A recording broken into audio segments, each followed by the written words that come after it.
Kita beralih ke topik lainnya, pemirsa. Salah satu supermarket di Palembang yang berada di Jalan Letkol Iskandar, Kecamatan Bukit Kecil, ketahuan memajang makanan tak layak dikonsumsi di etalase untuk dijual saat disidak oleh Wakil Wali Kota Palembang bersama Badan POM pada Senin pagi.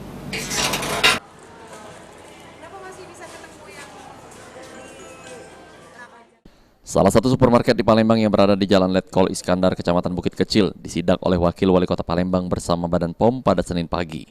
Adapun makanan yang tak layak dikonsumsi ditemukan di etalase untuk dijual, di antaranya produk makanan Greenfield sudah kadaluarsa, ikan tidak segar lagi, serta roti yang sudah jamuran.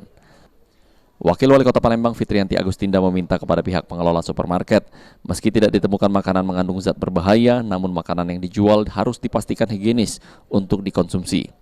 Atas temuan ini, pihak supermarket akan dikenakan teguran tertulis maupun lisan. Apabila ditemukan kembali, akan dikenakan sanksi pidana. Dijual karena sudah memasuki masa kadaluarsa, ya. Terus tadi juga kami merasa ada sedikit hal-hal yang tidak berkenan, ya. Walaupun secara kasat mata kawan-kawan sudah bisa lihat ini adalah ikan-ikan segar yang sebenarnya kami menilai ini sudah tidak layak lagi kalau seandainya dikonsumsi oleh masyarakat. Ya, kelihatan sekali walaupun sudah didinginkan, ditaruh, dibekukan, diselimuti dengan es, tapi kami melihat bahwa makanan-makanan atau ikan-ikan segar ini tidak lagi seharusnya dijual. Karena ini mall, ya. Masyarakat yang datang ke sini ingin membeli produk-produk yang segar dan juga sehat. Nah, ini kami mohon kepada pihak Foodmart tidak lagi membiarkan hal ini terjadi, ya Pak. Terus ini juga, mohon maaf Pak, mohon izin sekali lagi, bukan berarti kita,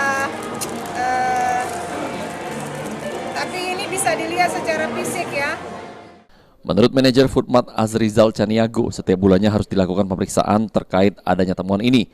Berjanji akan memperbaiki sistem pengecekan secara berkala setiap produk makanan, sehingga makanan yang dijual aman untuk dikonsumsi. Dari pihak kita akan lebih sering lagi, biasanya kita lakukan cek ini setiap hari. Cuma schedule-nya mungkin tempatnya berbeda, dan ke depannya kita akan lebih ketatkan lagi, supaya ini tidak terlewat. Ya. Jadi kita ada sekitar 23.000 item yang harus kita pantau dalam 1 bulan. 23.000 item yang harus kita pantau. Nah, jadi itu maksimal 1 bulan siklusnya harus masuk di item yang sama.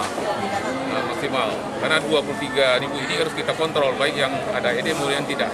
Artinya ini lebih dari 1 bulan sudah tidak dikontrol lagi? Ini sepertinya. Abidin Riwanto, PAL TV.